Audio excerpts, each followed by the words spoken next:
Okay. All right. So I want to thank you guys for showing up on this cold, rainy night for our presentation of Don't Let Adrenal Fatigue Impact Your Life. All right. Whoops. Oh, Lord, it's not letting me go forward. Hold on, guys. A little bit of a glitch here. I'm going to escape and I'm going to try it again. Sorry, guys. All right, let's try it again. Okay, good. Now we're working. All right, so for those of you who don't know me, my name is Dr. Tracy Cook. I am a naturopathic doctor and a licensed acupuncturist. I own Allium Naturopathic Health here in Orville. If you're not familiar with a naturopathic doctor or what we do, naturopathic doctors use all natural modalities to get to the root cause of healthcare conditions. So my job is always to figure out what's going wrong at a cellular level and fix that. I also do a ton of acupuncture, which is really interesting. This webinar series is in conjunction with the Orville Area Chamber of Commerce, part of our wellness initiative. And Lori Reinbold, who is the president of the Orville Chamber of Commerce, is on this with me, and she's going to field your questions for me. If you have questions, I want you to put them in the chat box, please. Now, the webinar is, it's pretty long. I'm going to go through stuff super quick. So what I want you to be able to do is to screenshot something if you see something you like, because I don't send my webinars out. So if you're on a PC, you're going to look down in the lower left-hand corner for that little window screen. You're going to push it and your print screen, and it's going to print whatever's on the screen. It'll screenshot it for you and save it in screenshots. If you're on a Mac, you actually have to press the Command and Shift keys and the number 3 key, and it'll do the same thing.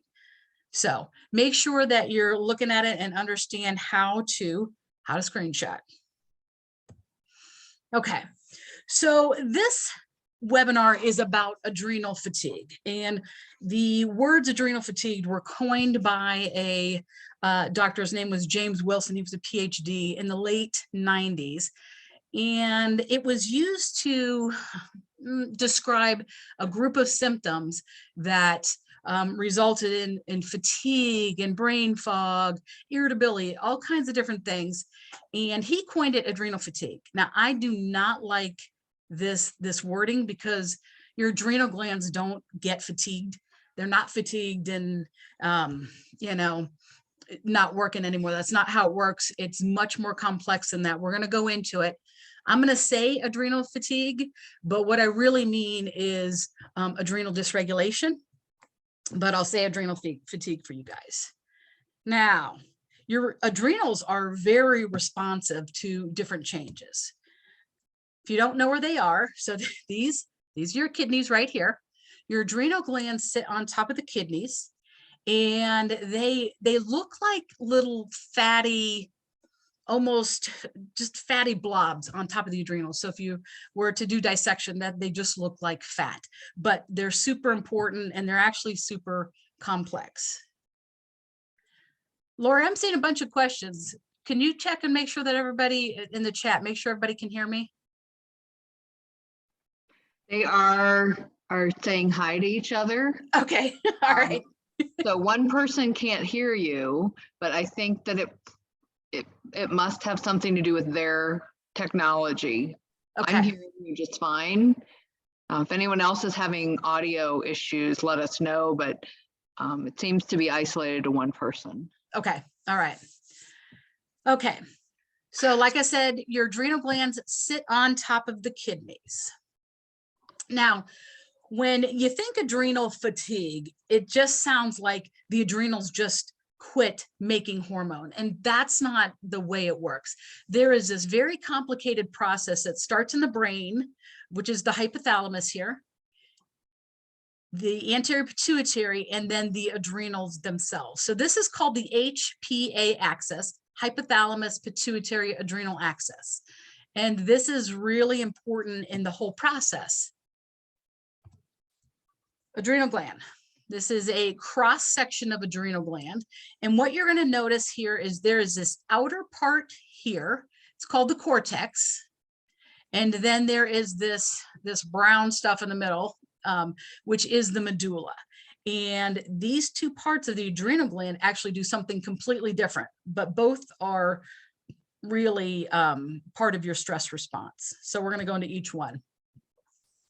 So the adrenal cortex, the outside here of the adrenal gland, actually produces a ton of different hormones. And so it's really important.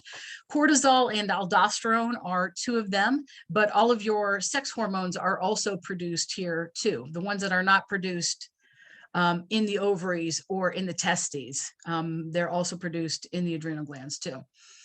So cortisol does a ton of things. We think of it just for stress, but it's going to help regulate your metabolism, your immunity, and your stress response.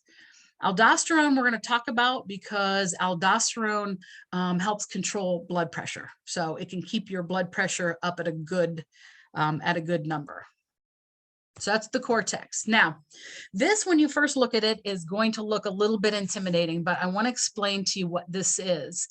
So these are all hormones made inside the adrenal cortex, that outer part of the adrenal. Okay, all of these are important.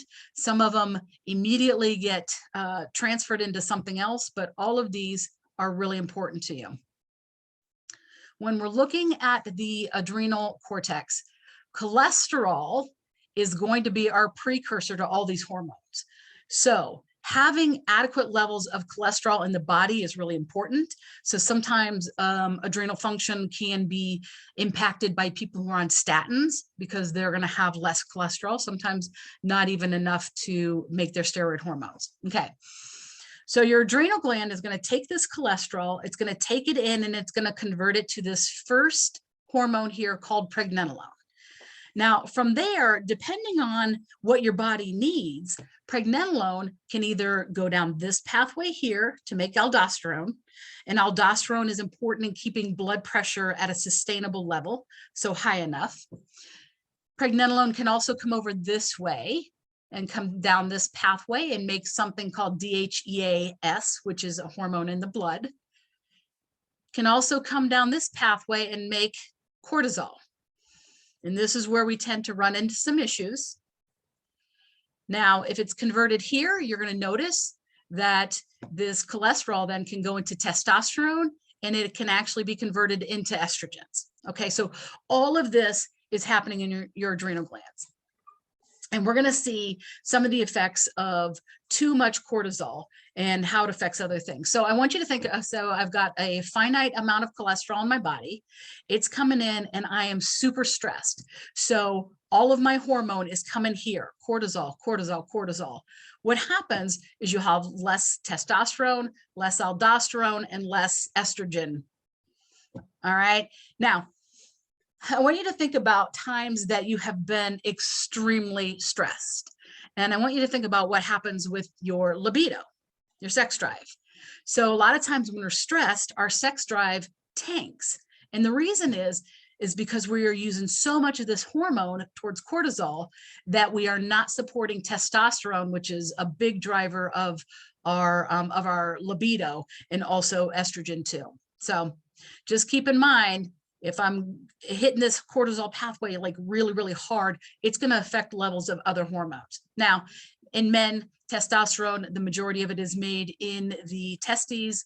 In women, if before you're menopausal, estrogen is made with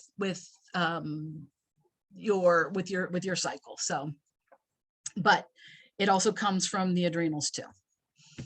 Okay. So that was the adrenal cortex. Now, the other thing about hormones, when you put a hormone into the blood, it takes a little while for it to take effect. It's not immediate.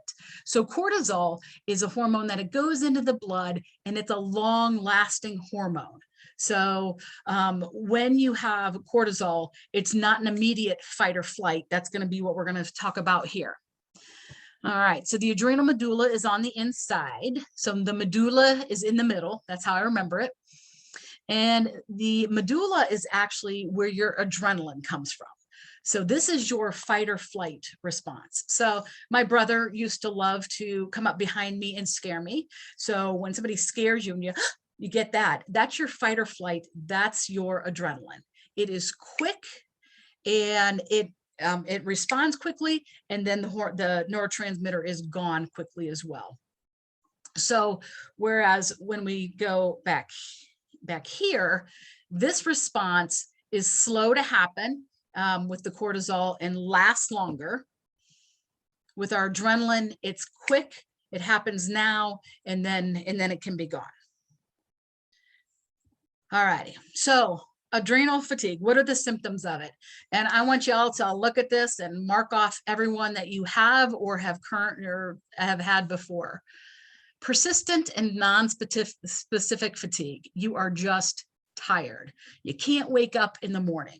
You get up and through the day, your energy is going up and down. You can't maintain a level energy level. Stress gets really hard to handle. People get on your nerves. You're irritable. You might react to stuff that wouldn't normally bother you. You might have food cravings, particularly for salt, and that has to do very specifically with aldosterone, but also people crave a lot of carbohydrates when they're under a lot of stress. You might notice that your immune system is weakened, your joints, body pain, you might feel inflamed. Those can all be symptoms of adrenal dysfunction. And then there's more, depression and anxiety, those dark circles under your eyes, that can be an adrenal issue. Let's say you exercise or you go out for a walk and you have trouble recovering after some sort of physical activity. That can be from the adrenals. Low blood pressure can be from the adrenals. Circulation problems, numbness, lightheadedness, weight gain and fluid retention, and decreased libido. So when you look at that list, so this list here and this list here, if you're check, check, check, then we need to look at your adrenals. So you can be stressed in a good way. And as a matter of fact, cortisol and adrenaline are the hormones that are actually good for us. What they do is they actually provide energy, mental clarity, physical strength. They help the brain think more clearly and the muscles work more efficiently. That's when it is, that's when we're not overstressed. This is, something's going on. I need that stress hormone. It's there. And then the stress stops. The problem for a lot of us is that the stress just never stops. All right. So what kind of stress is it? Distress versus eustress. So eustress is actually a positive thing. So something new and exciting is happening and you're excited about it and it feels a little stressful, but it's a good stress. This is when you feel productive. You might have a deadline. You're going to get stuff done. And eustress allows us to get stuff done, tackle challenges, and move through things. So it's actually a good thing. Those stress hormones are there to protect us. Now, it gets to the point where it's actually distress and it's a negative thing. And this can be that the stress is very, very long, prolonged with no resolution. Might be something upsetting or difficult is happening. And when you're in distress, you might have some brain fog, feel distracted, your body might feel actually weighed down, and you might even feel helpless. So eustress is good for us, distress, not so good for us. All right, so sick and stressed. So chronic stress can come from a multitude of different things. So you can have an infection that your body just never clears. You can have hormonal imbalances. You might need maybe chiropractic help, like your muscles are off or your vertebrae are out of alignment. If you have a nutrient poor diet, your body's going to suffer stress. If you have inflammation, your body's stressed. If you're not sleeping right, if you are overusing stimulants like caffeine, this is creating a stress in your body. Work-life imbalance always can create stress. And the interesting thing is overtraining physically, heavy exercise can actually make stress worse. And I'll talk about that in a second. Emotional trauma is also another thing that can cause chronic stress. And so when you have chronic stress, your body is putting out cortisol for a long time, and your body just never has a chance to recover. So when you're stressed, you get this boost of cortisol. You're going to get energy. You're going to feel energy. Your blood sugar is actually going to go up. Your immune system's going to go down. And if it gets bad enough, you're going to start breaking down body parts. You're going to start breaking down muscle for protein and carbohydrates. So there is this varying level of a little bit and a whole lot of adrenal stress. And we're gonna definitely talk about that. Now, going back to overtraining physically, I had a patient who loved to exercise, heavy biking, running. Exercise used to make this person feel really well. And it got to the point where he could never recover after exercise. So he was still doing it because he felt like he needed to, but he could never recover. And it took me a while to convince him that that heavy exercise was actually making him worse. So heavy exercise creates a sympathetic nervous system response, which is fight or flight. So if you're doing heavy physical exercise, it can actually stress the body even more than it's stressed to begin with. So it wasn't until I was able to get him to see that his exercise was actually detrimental and get him to stop for a while that his adrenals could recover. And when he went back to exercise, he didn't feel the need to overtrain like he was, and his adrenals have been fine since then. So it's just something to remember. Heavier is not always better. When you're adrenally stressed, you need exercise like walking, meditation, yoga, things to calm you down, as opposed to things that actually make your stress a little worse. So hopefully that makes some sense. Now, there is this intricate link between the adrenal gland and the thyroid gland. One of the things that drives me crazy is a lot of times in the medical community, we act like the thyroid, the adrenals, the pancreas, like they all act independently. And the truth is, thyroid hormone affects every cell in your body. Adrenal hormones affect everything. Insulin has huge effects. And when any one of these is out of balance, it affects the other ones. So there's not this just one thing. If you're just adrenally fatigued, it's just your adrenals. It will affect every system in your body. All right. So it's important to note. Now, with the thyroid, adrenal fatigue can actually look like hypothyroidism, right? So people are going to feel fatigued. They're going to have trouble waking up. They're going to want to sleep all the time. They're gaining weight. And so sometimes when you're looking at this, it's hard to determine, is it the adrenal gland or is it the thyroid? So testing thyroid hormones is super important. And we'll talk about that in a second. Now, if your adrenals aren't working well, then it will affect some things so that you can't even get active thyroid hormone. So I like to think of the adrenals as the base. The thyroid gland is here. And when the base is stressed, then the thyroid gland kind of goes into overdrive, has to overwork to keep up. Okay. Now, when we look at people around us, there is a huge increase in thyroid dysfunction. All right. And so it's important that your physician look at more than just one thyroid hormone. We tend to look at just a hormone called TSH, which is thyroid stimulating hormone, but it doesn't tell us everything. So if you are working with a doctor, comprehensive thyroid testing is very important. Okay. Now, I'm not going to tell you what each one of these hormones do.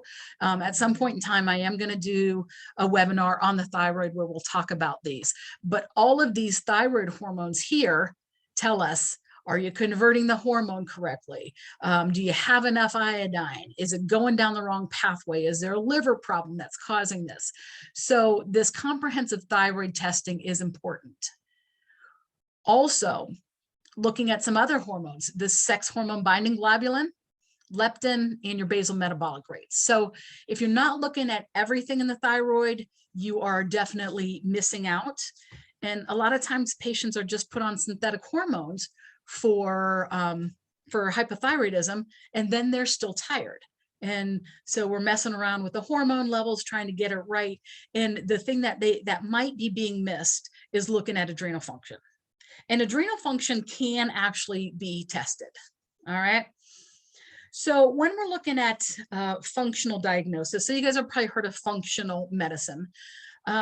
With a functional diagnosis, the practitioner is going to be looking for a lot of things. It's going to be looking at signs and symptoms, and we're also going to be looking at lab tests. So signs and symptoms: fatigue, thyroid imbalances, unexplained weight changes up or down, can be thyroid or adrenals, blood pressure being low. Actually, blood pressure being high can be a little bit of a insight into adrenal stuff as well. Blood sugar being unstable, hair loss, blurred vision, and infertility. So these are all important things as far as looking functionally at a patient. What we like to do here is we like to test the adrenal hormones. So we test cortisol a lot. All right. When you're looking at testing cortisol, you can do it in the blood. Now we test cortisol 4 times a day. Nobody wants a blood draw 4 times a day. So I don't do blood testing on cortisol. A lot of people use saliva, and that's fine. We actually use a dried urine test. And what happens is the patient will actually urinate on a little card 4 times a day, specific times per day. And it tells us where cortisol is during that period of time. And we know where it should be. So this gives me a lot of insight as far as what's going on in your adrenal glands. Now, I don't do the ACTH challenge test. This is something that an MD will actually a lot of times order, and this is a great test. It's important to look at thyroid. It's important to look at neurotransmitters. And a lot of times you can do a postural blood pressure testing where they test your blood pressure when you're laying down and then when you get up, and they're looking at the differences there because that tells us a lot about the adrenals as well.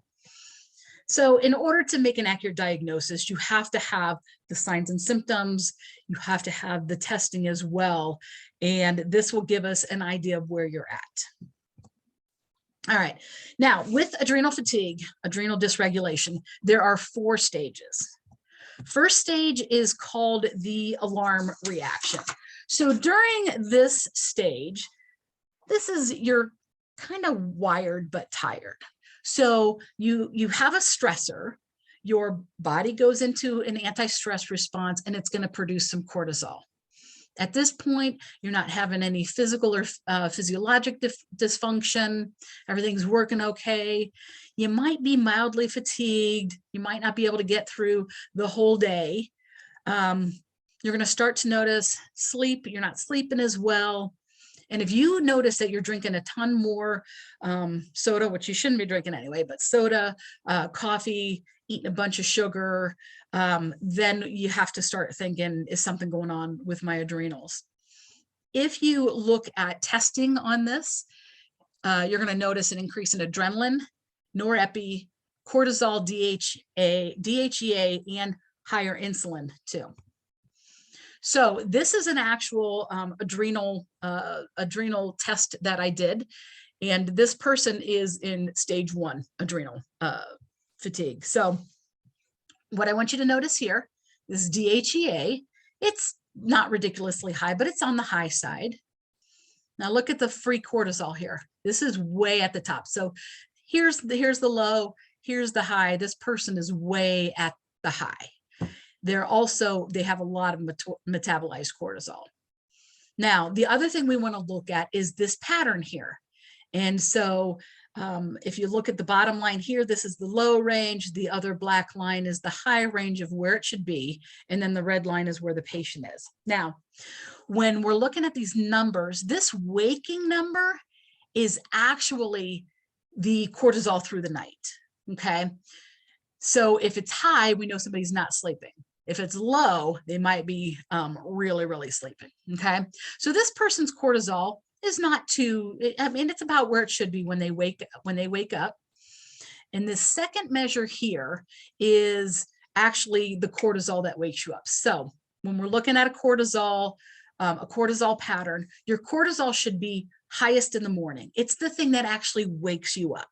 So cortisol goes up in this pattern, you wake up, and then throughout the day, it's gradually going to go down.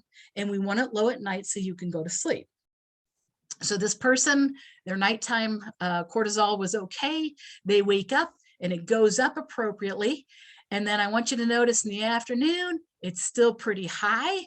And then at night, it goes down. So in the afternoon, this person's probably feeling pretty wired. All right, because the cortisol is a little higher than it actually should be. They're also going to find figure two, they're going to be a little fatigued as well. They might have trouble making it through the day because here and then all of a sudden it drops down. And even when your cortisol is high, you can still feel a little tired. So this is stage one. All right.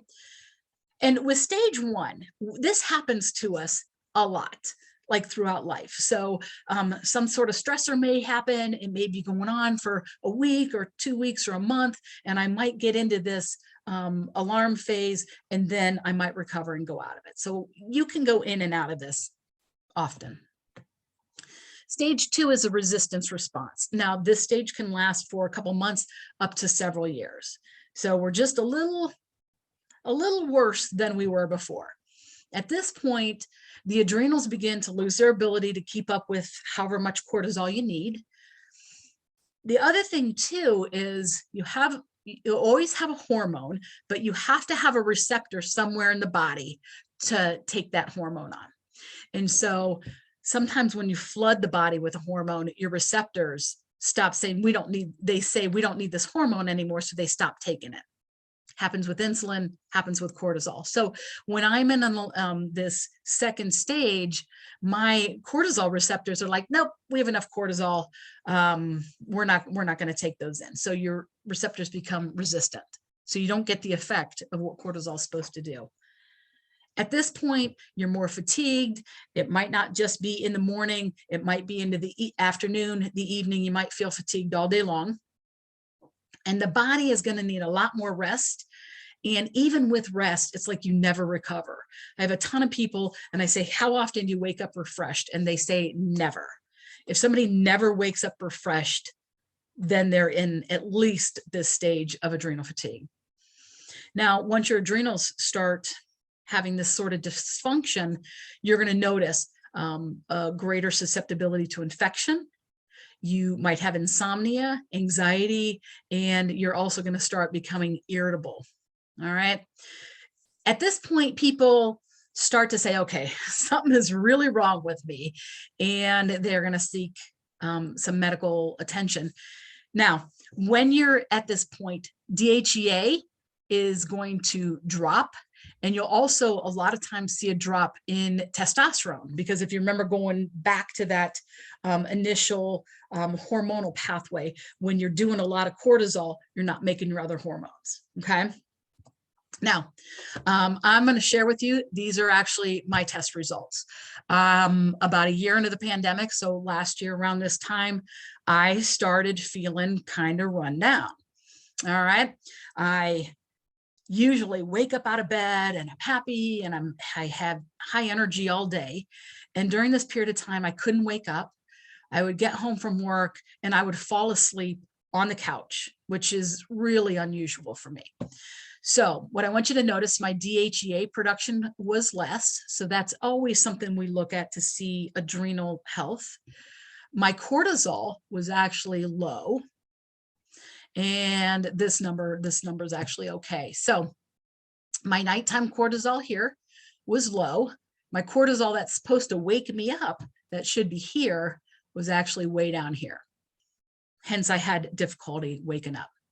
All day long, my cortisol was low and it went low at night. So this is just the adrenals, the output is not there. And I was just really, really fatigued.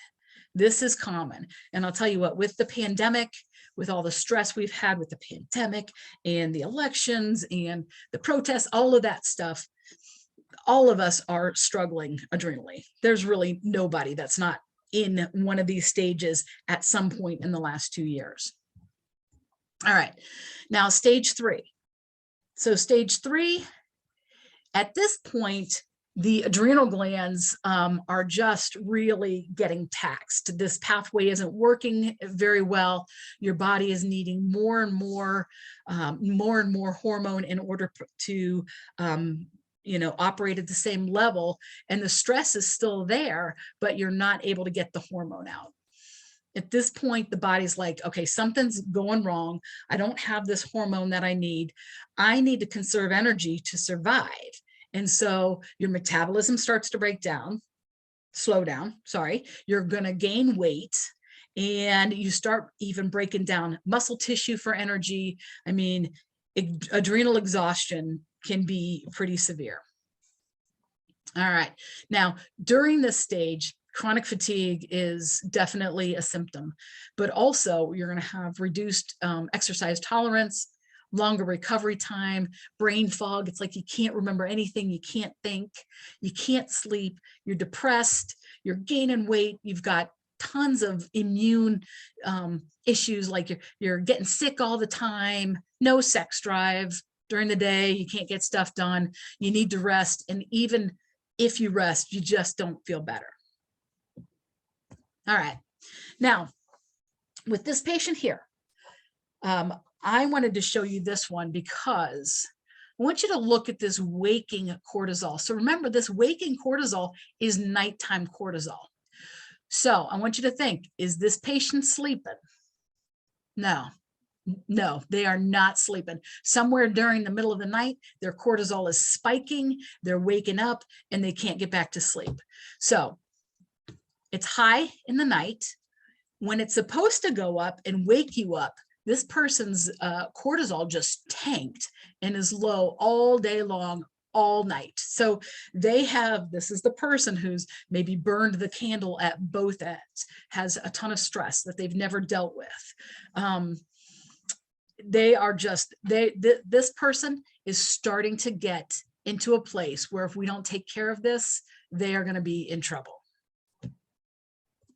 All right, stage 4 adrenal failure. This rarely happens, but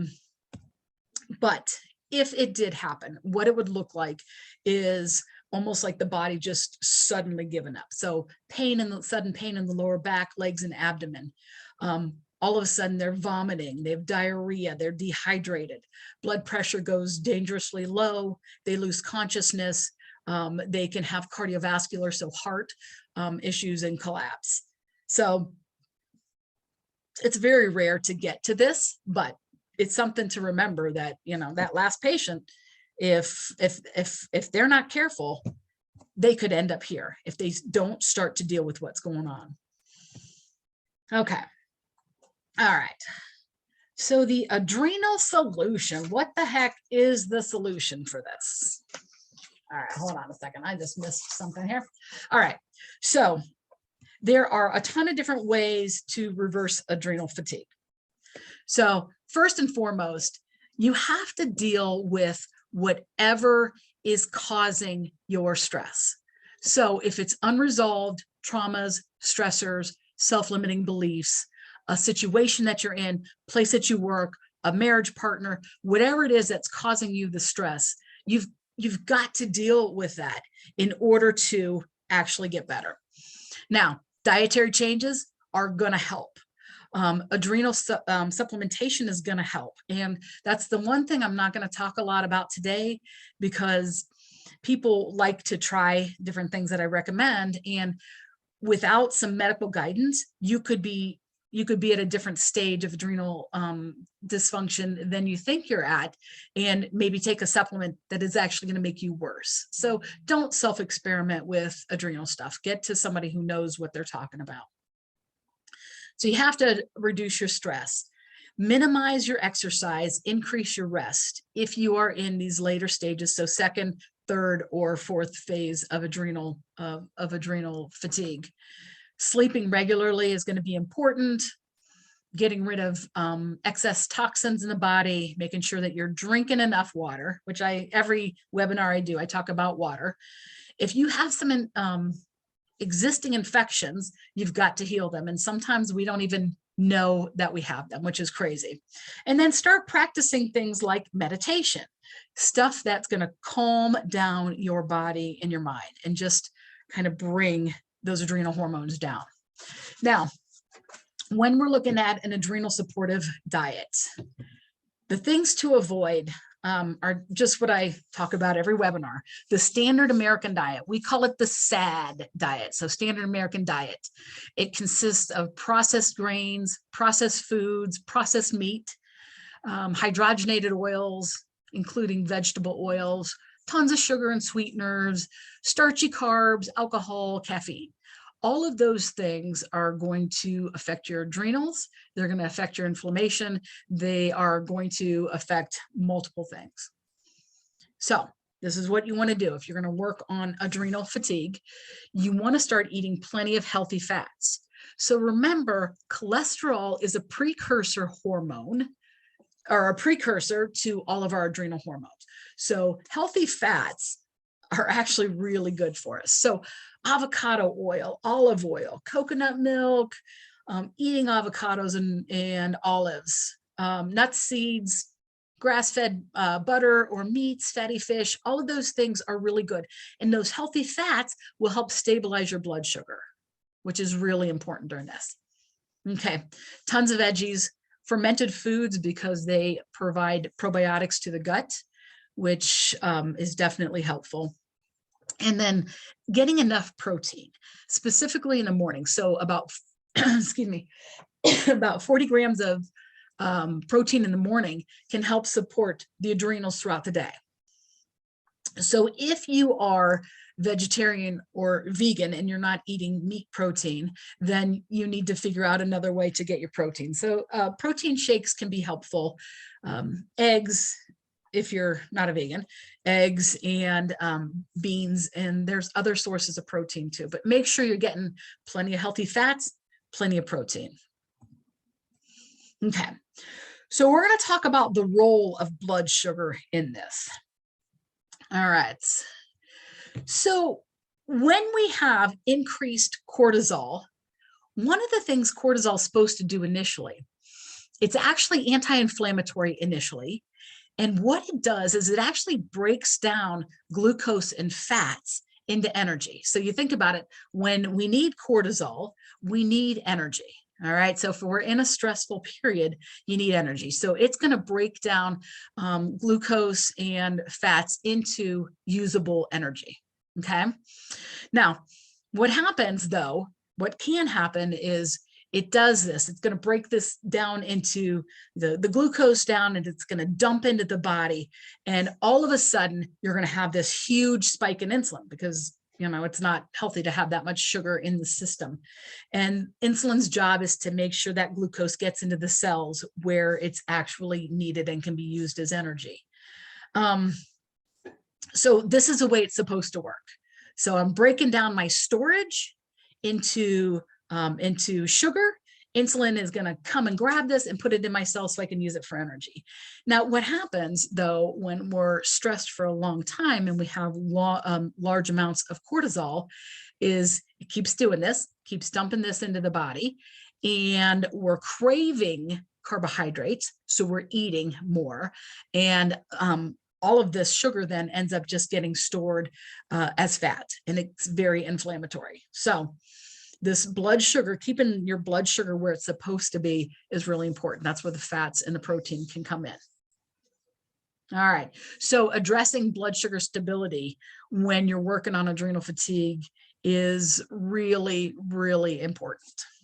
Actually, addressing blood sugar stability at any time is important. All right. Now, when you are in a level of adrenal fatigue, you can have some nutrient deficiencies. So things to think about if you're in that you need to increase nutrient wise.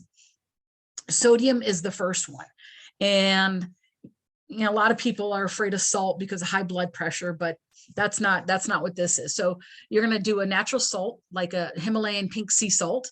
This is important for the adrenals to recover, and it has to go back to that hormone called aldosterone. And so aldosterone works with salt to actually keep your blood pressure at the right level. And so when you're adrenally fatigued and everything's going to cortisol, your aldosterone goes down. And so you need the salt to keep your blood pressure at the right level. Now, vitamin C, super important for a multitude of things. So if you watch my immune webinar, I talked a lot about vitamin C. It's a great antioxidant. It's going to protect the body against free radicals. It helps the immune system, but it's also an essential building block in this adrenal recovery pathway. It's also needed in order to produce dopamine, which is one of our feel-good hormones too. Thing about vitamin C is it is water soluble. So if you take a high dose just once a day, it only lasts in the system for about 4 hours. So with vitamin C, take a smaller dose and take it multiple times a day. All right. Okay. B vitamins. So B5, B6, B12, these are all involved in cell metabolism, energy production, and they help reduce fatigue. When you are stressed, you will burn through, especially B5, very, very quickly. So you want to make sure that you're supplementing with that. Now, vitamin D, we're learning so much about vitamin D, especially with the pandemic. Vitamin D actually increases the enzyme that you need to produce the adrenal hormones. I have people coming in, we check vitamin D a lot, and vitamin D should be somewhere between 60 and 80, on the scale. I have people whose vitamin D is 20 or 30. And so multiple reasons that it's that low, but we need to get it up because we need this enzyme to be able to produce adrenal hormones.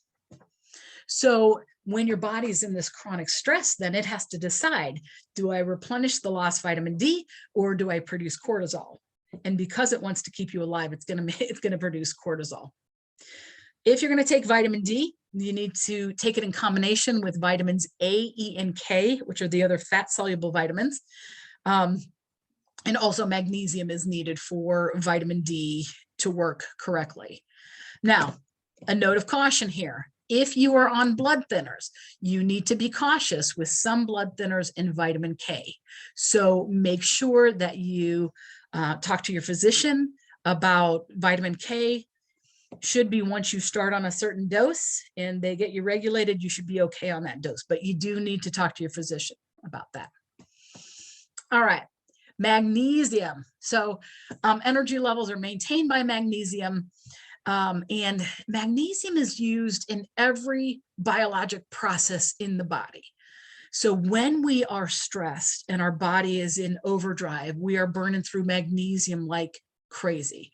So a lot of times when people are stressed, they're going to start craving chocolate. And it's been shown that chocolate cravings can be due to a magnesium deficiency. So just something to think about.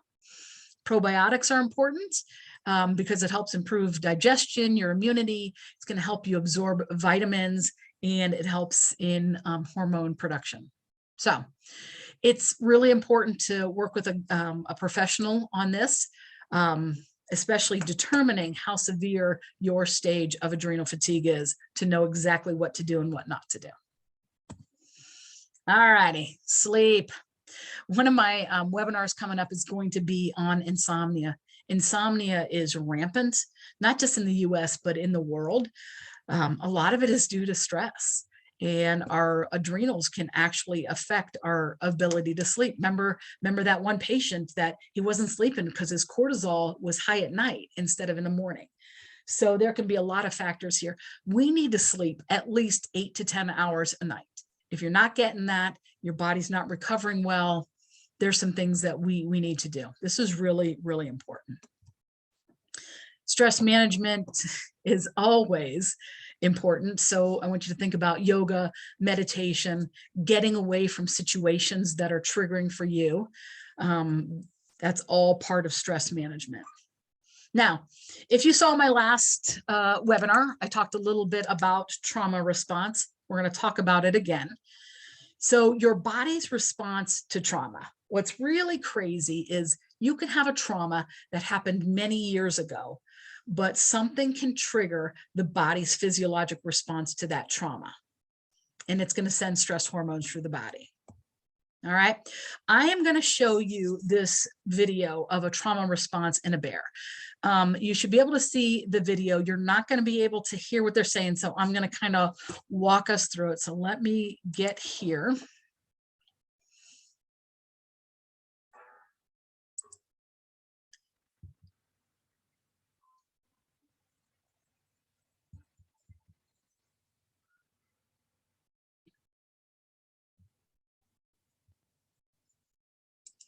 So I'm going to preface what's going on in here. In this video, and this is an old video, so it's not the best quality. They are chasing a polar bear and they're going to tranquilize it. And I don't know for what purpose. I don't know what they were doing. But what you're going to notice in this video is a polar bear has no predators.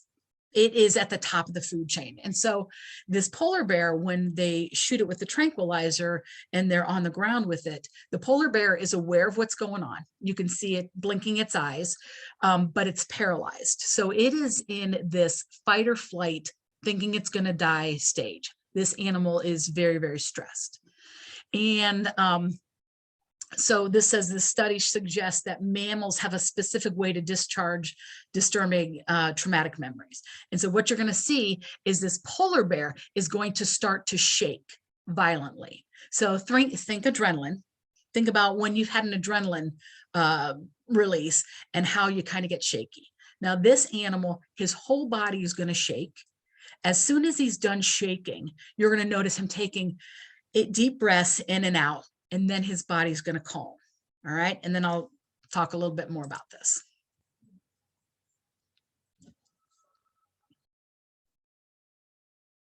I'm sure it's been seen since then, but this is an old video.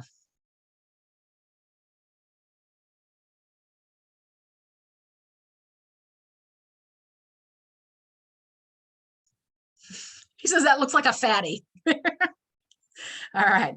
So they're going to chase him.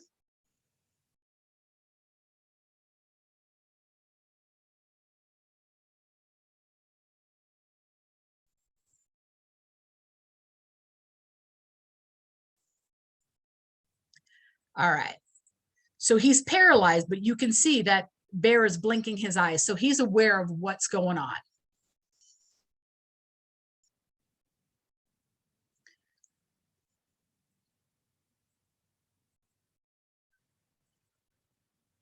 All right. So this is the bear releasing that traumatic experience.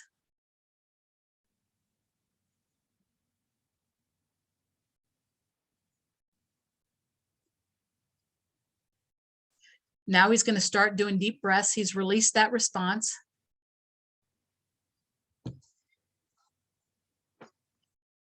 So he's taking these deep breaths.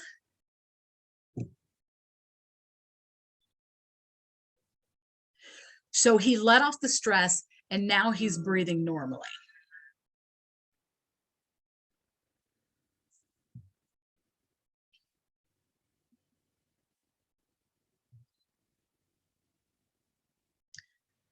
So zoo animals and humans tend to not be able to release the stress that way, which is, I think, pretty interesting.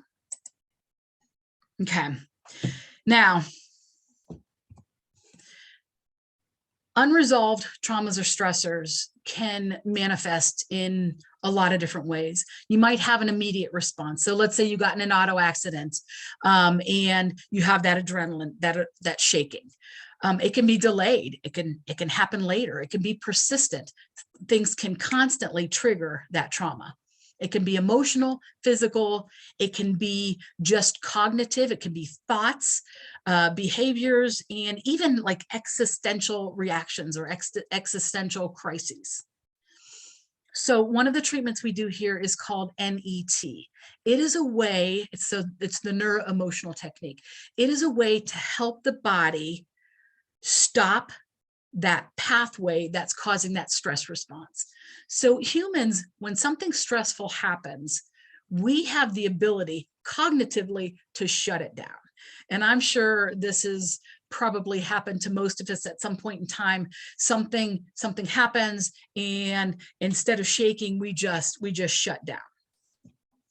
If we never get rid of that traumatic event, it's just going to be with us for a long time, forever, until we clear it. And so NET has been around for about 35 years. A chiropractor started it.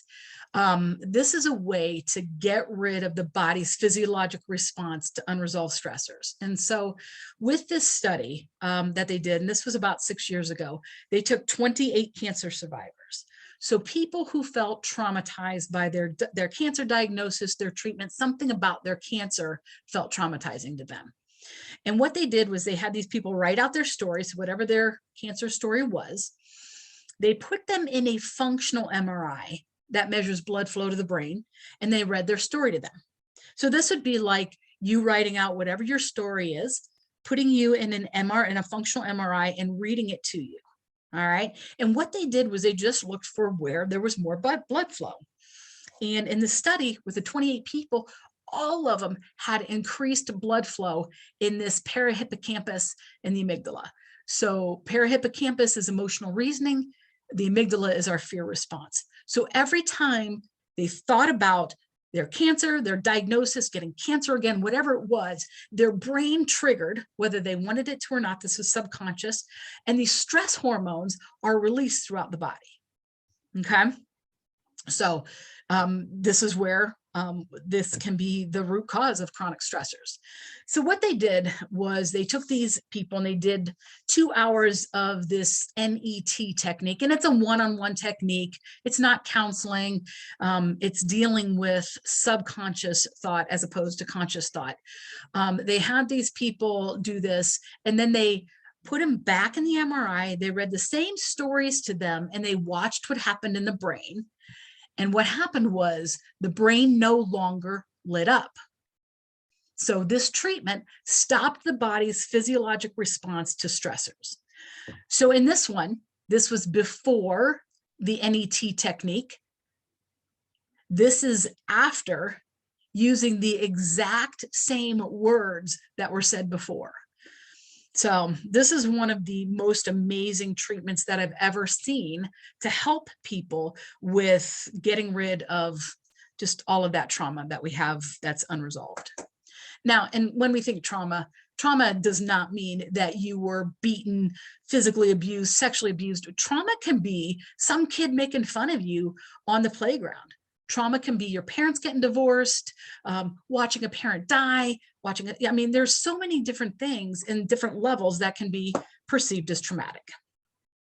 All right, so I have some resources here for you. So if you'd like to, you can screenshot that.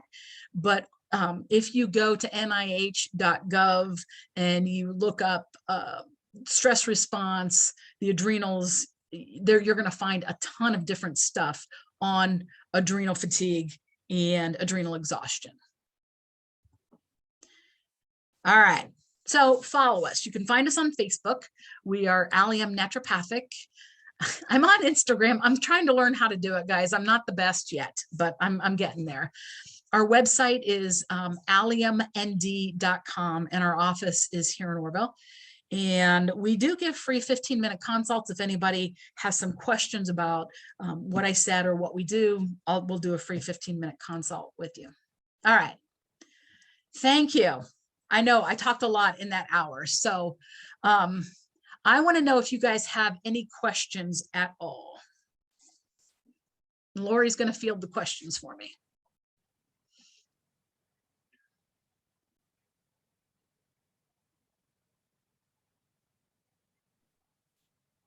So Tracy, I'm not seeing any questions in the chat. Okay, I'll give it a second.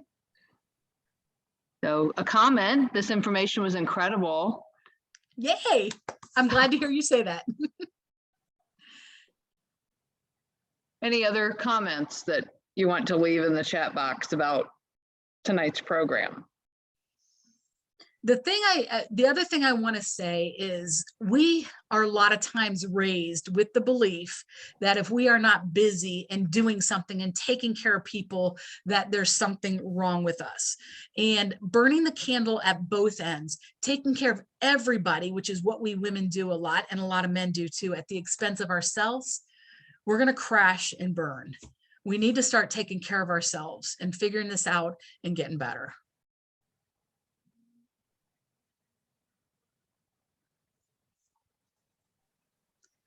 Did something else pop up in the chat box? Thank you, Dr. Cook. All righty. To know again how to do a screenshot. Oh, I'm not sure what they're wanting to catch a screenshot of right now, but that was asked. So if you're on a PC, you're going to look down at that little window icon. You're going to press it and the print screen up at the top of your keyboard at the same time, and it will screenshot it. And whoever this is, just send me an email. Just send us an email letting me know kind of what it was you were looking for, and I can get you a screenshot of it since it's already gone. Oops, somebody put something in the Q&A. Oh, I see this is recorded. Where can we find it for future reference? So it is going to be on our YouTube channel, which is Allium ND. And if you are a patient of mine, I'm going to send out an email. If you're already a patient of mine, I'm going to send out an email with the link to it. Please share it with people. If you know of anybody who needs this information, share it and let me know if you have any questions.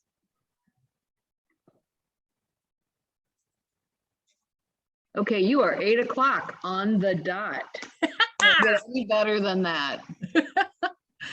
All right, was there one more question that came up?